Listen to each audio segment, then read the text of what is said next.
Ladies and gentlemen, welcome back to Obsessive Compulsive Gaming. I am the Obsessive Compulsive Gamer, and this is my review for DINO CRISIS. So dear viewers, this particular video game originally released all the way back in 1999. And just like that beautiful bearded bastard Barry Bertrum, you're probably wondering, what is this?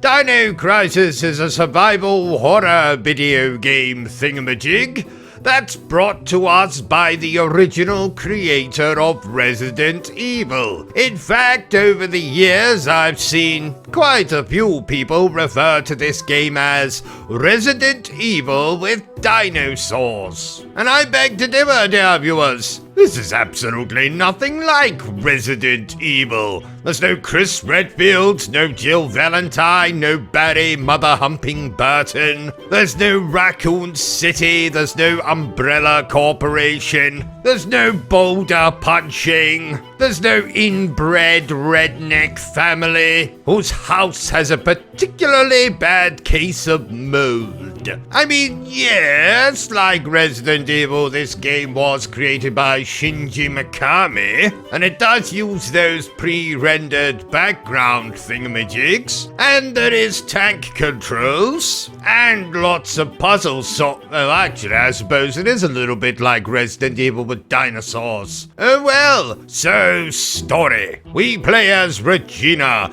a member of the secret Operation Raid team, also known as SWORD, who've been sent to the sinister Ibis Islands to acquire a mad scientist and return him to their custody. Then of course shenanigans ensue involving dinosaurs, a lot of science fiction mumbo jumbo, and a hell of a lot of puzzle solving. So let's review this survival horror dinosaur video game thingamajig the only way I know how, badly. And let's start with what I actually enjoy about DINO CRISIS. I enjoy the gameplay for LA Resident Evil, therefore I enjoy the gameplay for DINO CRISIS. Exploring facilities in this mysterious island, shooting dinosaurs, finding keys to unlock bloody doors, uncovering the mystery of what the hell is going on here. All of that is great, albeit very familiar if you've ever played a Resident Evil game before. While the visuals for the game could be called at best prehistoric,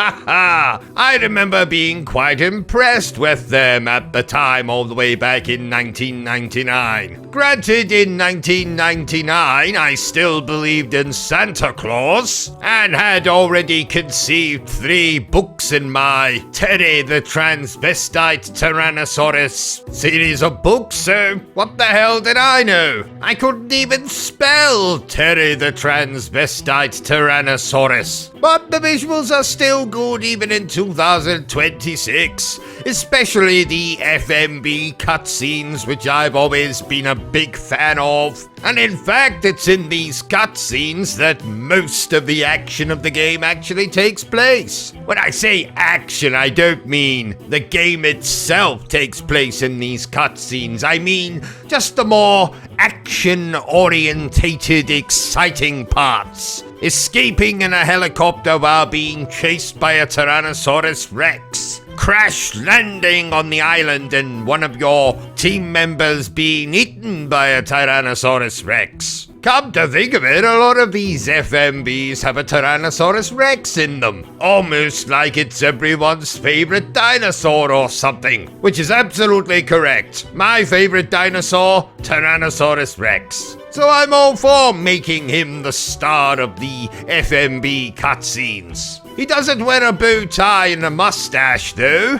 like my own dinosaur creation, Terry the Transvestite Tyrannosaurus, but never mind. Speaking of the Tyrannosaurus Rex, the game also has a couple of very nice jump scares. This not being a game I've replayed all that much over the years, I'd actually forgotten about most of the jump scares that are in this game. So I've got to say, they certainly took me by surprise, as my soiled underpants will attest. So I've had rather enough of being nice to this game, dear viewers. Let's talk about what I don't like so much about DINO Crisis. I don't know if it's the fact that I'm such a Resident Evil fan, but there's so many games in that series. Lots and lots of backstory and story and characters that I absolutely adore. But DINO Crisis just comes across as a little bit bland, a little bit boring, rather stale compared to the Resident Evil games. This has nowhere near as much action as something like Resident Evil 2, nor as many characters. 90% of the game basically boils down to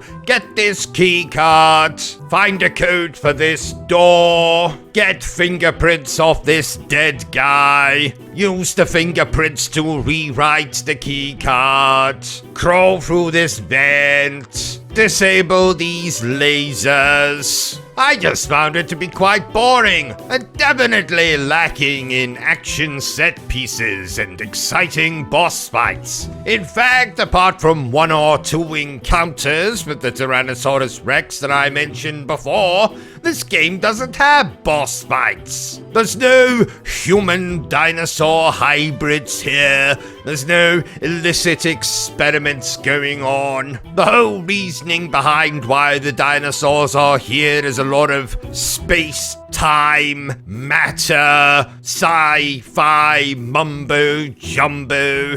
There's no real antagonist in the game. It's just not a very exciting game for me. Another thing I really didn't like in this game was its soundtrack. Now, I don't know who composed the music for this game, but it sounded a lot like that chap that managed to mess up the Resident Evil soundtrack for the Resident Evil Director's Cut. If you don't know what I'm talking about, just go look up some of the music for the Resident Evil Director's Cut online. It's absolutely dreadful. And I'm sad to report that in DINO Crisis, I don't think there was one piece of music I actually liked. No, that's a lie. I rather enjoyed the ending theme. The voice acting was fine, I suppose. But where this game for me completely and utterly fails is in its story department, in the action or lack of action, should I say. And if ever a video game was crying out for a modern remake, it is this one.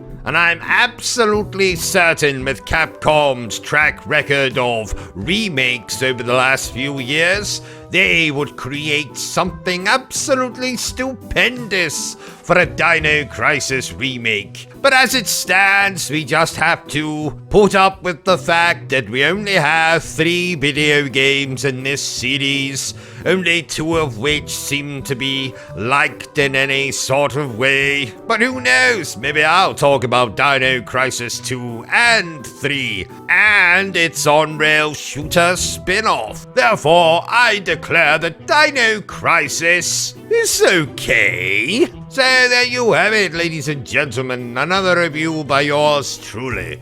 If you enjoyed this little review of mine, don't forget to give me a thumbs up. If you haven't enjoyed it, well then feel free to give me a thumbs down. But please remember the single most important thing I always tell you, dear viewer, and that is to always stay obsessed with gaming. Are you still here? Oh, you must have really enjoyed this video then.